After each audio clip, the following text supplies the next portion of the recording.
안녕하세요. 우리차원쌤사입니다. 예, 반갑습니다. 이번 시간에는요, 22년도 바뀌는 상가주택과 관련해서 한번 같이 사례 들어서 설명해 보겠습니다. 주택과 상가 면적 무관하게 매매 금액이 12억이 초과 시에는 상가는 무조건 과세한다. 이제 이런 내용이고요. 한번 같이 살펴보도록 하겠습니다.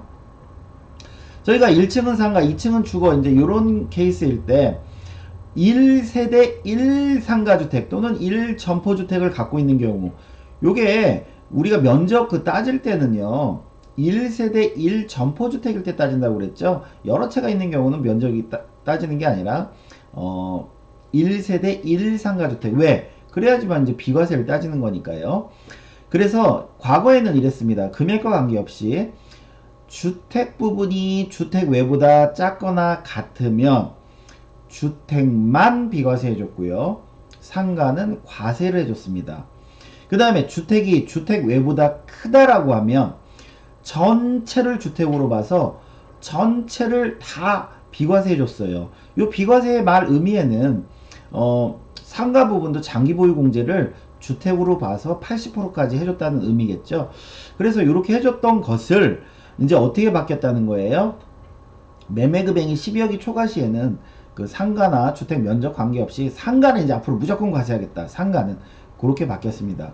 즉 과거에는 12억 초과래도 주택이 주택보다 작으면 주택만 비과세, 즉 그 장특공 보유사 프로 거주사 프로, 상가는 과세, 장기보유공제 6에서 30%뭐 이런 식으로 적용했는데, 그 다음에 주택이 주택 외보다 크면 전체를 주택으로 봐서, 즉 주택상가 전체를 주택으로 봐서 장기보유공제도 상가 부분도 뭐 보유사 프로 거주사 프로 해서 최대 80%까지 해주던 것을 이제 어떻게 바뀌었다? 요 빨간색이 바뀌었다는 거죠. 주택이 상가보다 크더라도 12억이 초과될 경우에는 주택 부분만 비과세 해주고 앞으로 상가는 무조건 과세하겠다. 이제 이렇게 상가는 무조건 과세하겠다. 이렇게 바뀌었습니다.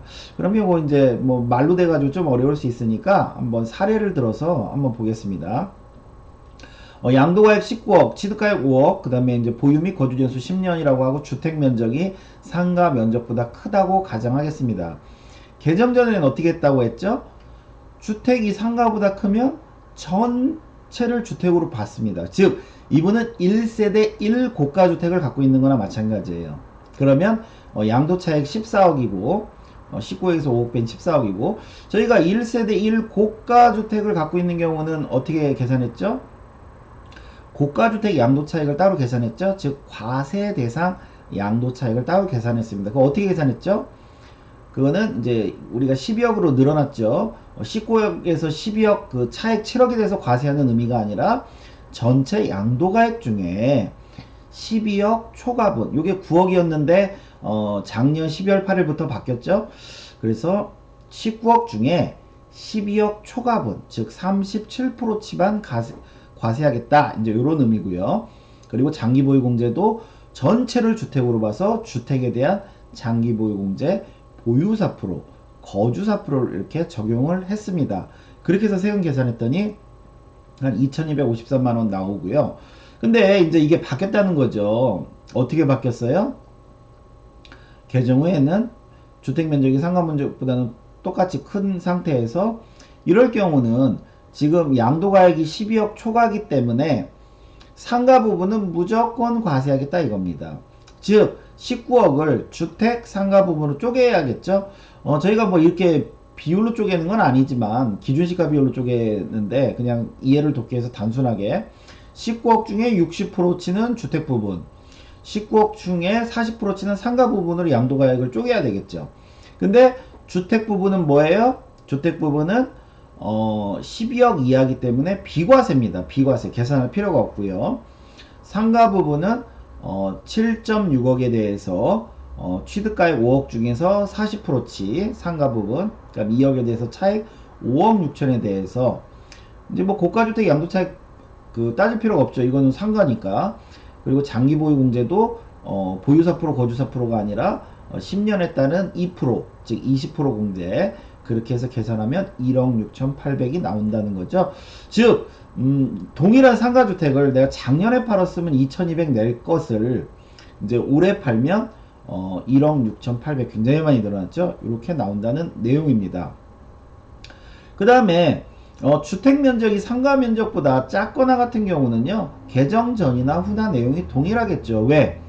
주택 부분은 원래 비과세고 상가 부분만 과세니까. 그죠? 그래서 마찬가지로 19억을 여기 주택 면적 40% 곱한 거, 그 다음에 상가 부분 60% 곱한 거, 그 다음에 이제 취득가액도 취득가액에서 60% 곱한 걸로 해서 계산 뽑으면 이렇게 되고요. 마찬가지로 지금 주택 부분도 역시나 19억을 안분 계산했더니 12억 이하이기 때문에 주택 부분은 여전히 비과세가 됩니다. 그러면 저희가 지금 이제 사례들은 주택 부분이 비과세가 되는 그런 케이스죠. 그러면 이제 12억 이하라서 세금이 없는 케이스인데 12억이 넘는 경우가 발생할 수도 있겠죠. 그래서 그런 사례는 한번 다시 요걸로 살펴보면, 이거는 이제 15년 이상 보유한 주택이 주택 외보다 큰 상가주택을 양도한다. 매가는 38억입니다. 주택이 주택 외보다 커요. 그리고 이제 취득가액은 7억 2,700이고 뭐 양도 차익은 이제 30억 이렇게 나옵니다. 그러면 주택이 주택 외보다 크다, 상가보다 크다 라고 할 때 종전 규정은 어땠어요? 전체를 주택으로 봐서, 즉 전체를 주택으로 봐서 고가주택처럼 따지면 된다고 그랬죠. 그럼 어떻게 구하면 돼요? 30억 곱하기 총 매매금액 38억 중에 12억 초과분을 계산해서 과세 양도차익을 구하고, 즉 고가주택 양도차익을 구하고 장기보유공제를 해서 세금 계산하면 되겠죠. 즉 무슨 말이에요? 상가 부분도 결국은 80% 장기보유공제를 적용받은 거나 마찬가지란 얘기죠. 근데 이제 이게 법이 바뀌었단 말입니다. 어떻게 바뀌었어요? 이제 38억을요 주택 부분과 상가 부분으로 쪼개야 돼요. 쪼갰더니 저희가 이제 뭐 기준시가 비율로 쪼갰더니 주택 부분이 23억이 나오고 상가 부분이 14억 정도 나온다 라고 할 때, 이제는 상가는 상가대로 그냥 쭉 계산하는 겁니다.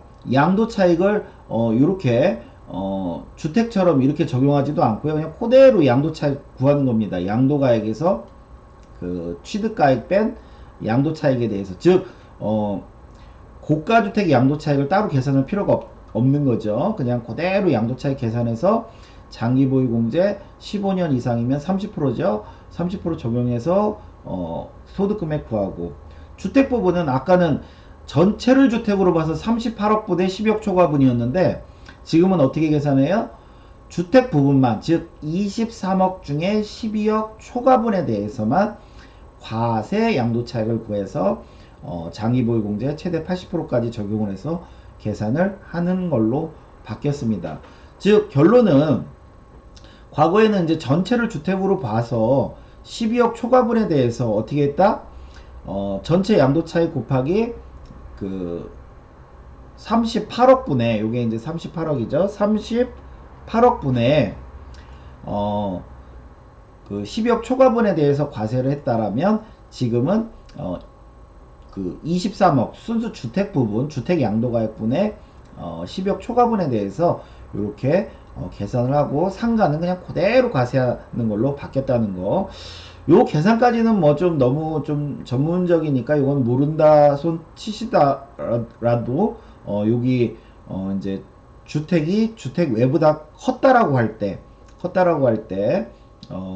상가 부분은 그대로 과세한다는 거, 요거 좀 기억해 주셨으면 좋겠습니다. 네, 오늘 수업은 여기까지 하겠습니다. 감사합니다.